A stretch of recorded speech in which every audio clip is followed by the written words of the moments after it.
하십시오. 우리는 세종 시니어 클럽. 만 원의 행복.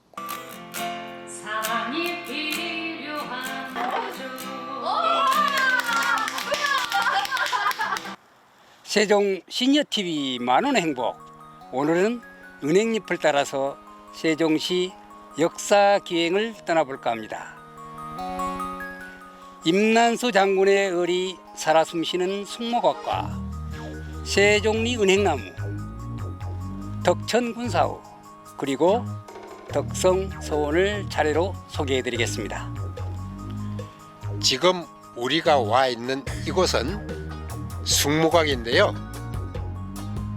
향토 유적 35호로 지정되어 있는 숭모각은 고려 말기 충신 임난수 장군을 제향하는 사당입니다. 임난수 장군은 최영 장군과 함께 탐나를 정벌하는 데 큰 공을 세운 장군인데, 고려가 멸망하자 한 신하는 두 임금을 섬길 수 없다며 관직을 버리고 이곳으로 내려와 여생을 보냈다고 합니다.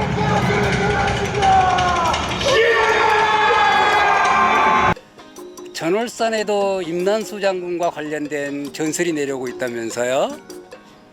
그렇습니다. 저기 보이는 산이 전월산인데요. 전월산 위에는 임난수 장군이 낙향 중 매일 올라가 북쪽 고려 임금을 향해 절을 올렸다는 상여바위가 있습니다. 상여바위에 올라서면 동쪽으로는 금강이 보이고 서쪽으로는 세종 시가지와 정부 세종청사가 내려다 보여 조망이 아주 좋은데요. 특히 새벽에 전월산에 올라 바라보는 운해와 일출은 환상 그 자체입니다. 임난수 장군을 기리기 위해 부안임시 문중에서는 이곳 숭모각에서 매년 시제를 지내고 있습니다. 숭모각은 조선 후기 흥선대원군의 서원 철폐령으로 부서졌으나 부안임시 문중에서 1964년에 복원하였다고 합니다. 이 숭모각 앞에는 보시다시피 수령 670년이 넘는 은행나무 한 쌍이 있는데요. 이 나무가 암컷이고 이쪽 나무가 수컷입니다.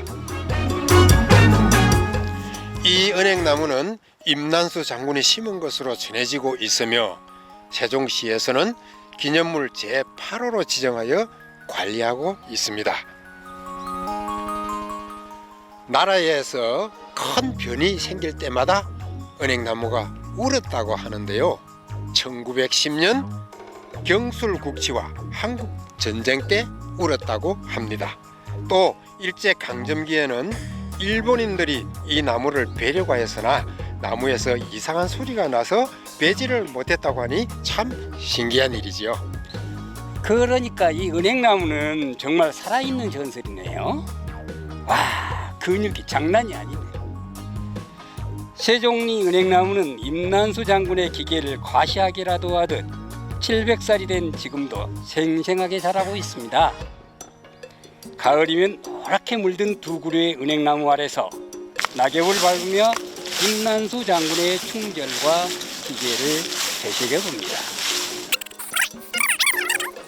네, 덕천사우로 고! 고!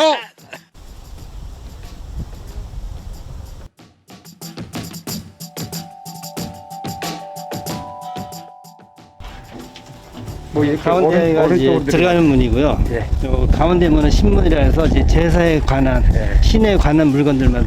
예. 덕천군은 정정대원의 10번째 왕자님이시고요. 부인은 이종모 장군, 대마도 정몰로 유명하신 분의 따님이시고요. 쉽게 얘기하면 세종대왕하고 동갑내기 사촌입니다. 금강에 큰 홍수가 났을 때 자기 개인 재산을 털어서 수재민들을 구제해 줬다는 역사적인 기록도 있습니다. 그래서 그렇게 많은 덕을 쌓았고 적덕공이라고 불리기도 합니다. 18대. 18대. 네. 18대 종부. 네. 큰 딸이에요. 아, 큰따님. 네네. 큰따님이고 큰 아드님이시고 그러신가요? 예, 동생. 동생이시고. 종소는 동생. 예. 동생이시고. 높네요.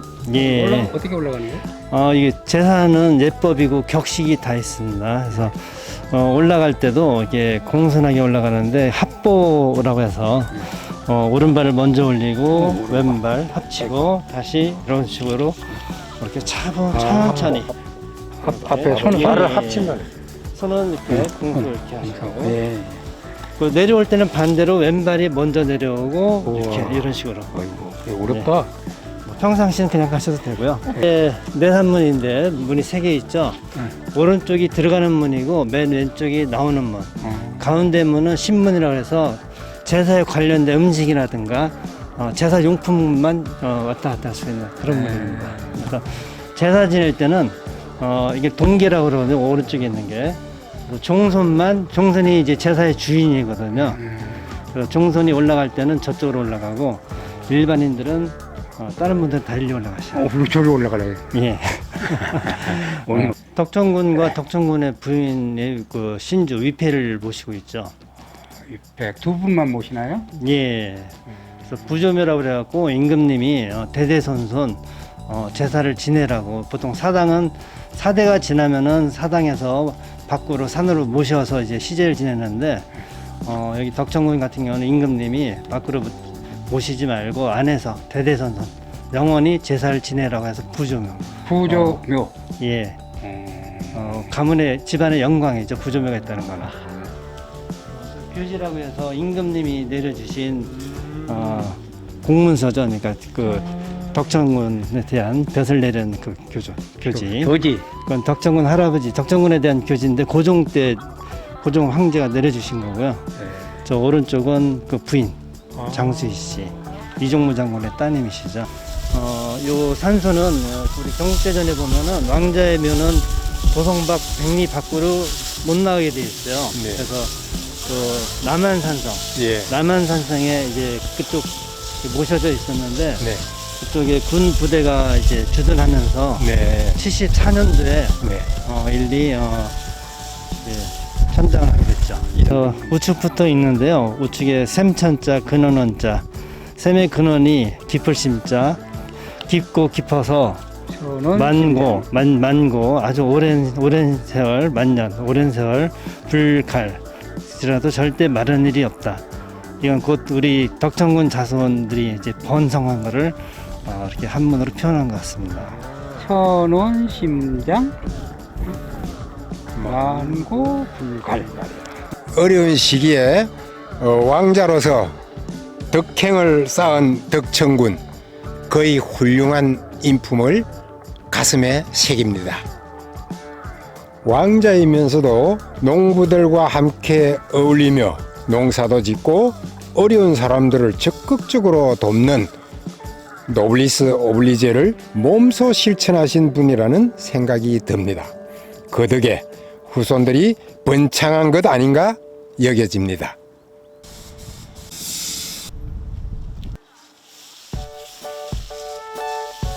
세종시 사람들이 가장 많이 찾는 산은 어떤 산일까요? 아무래도 도심에서 가까운 원수산이 아닐까요? 네, 여기가 바로 원수산 입구에 자리한 덕성서원입니다. 덕성서원 앞에도 이렇게 검지막한 은행나무가 있군요. 그렇습니다. 나이가 300년이나 된 은행나무가 덕성서원을 지키고 있습니다. 원수산 단풍과 어울려 참 아름답네요. 이곳에는 서원과 사당이 함께 있는데 어떻게 다른지 아시나요? 네, 서원이란 조선시대의 향교와 함께 지방교육기관으로서 유림을 양성하고 예와 도를 가르쳤던 곳입니다. 아울러 서원 내에는 사당을 두어 지방의 뛰어난 유학자를 모시고 제사를 지냈습니다. 덕성서원 내에는 숭덕사라는 사당이 있죠. 학창시절에 공부 꽤나 하셨나 봐요. 이곳에는 봄에 춘향제를 올리는 것으로 유명하더군요. 예? 춘향제라니요? 이곳에서 춘향이를 모신다고요? 그런 게 아니고 춘향제는 벚꽃이 만발하는 봄에 이곳에 모신 유학자들에게 제사를 모시는 행사입니다. 그렇군요. 그런데 왜 사당 앞에 선비의 기계를 상징하는 소나무나 대나무가 아닌 은행나무를 심었을까요? 그것은 공자가 은행나무 단 위에서 제자를 가르쳤다는 고사에서 요리한다고 합니다. 그리고 은행나무는 불에도 매우 강하여 이렇게 오랜 세월을 살아남을 수도 있다고 해요. 향교나 사당 관리하려면 돈도 많이 들겠죠? 가을에 은행을 쏘아가면 돈으로 받고 제사 비용으로 쓰고 관리인 살림에도 보탰다고 하니 우리 조상들의 선견지명이 뛰어나죠? 그런 깊은 뜻이 있었군요.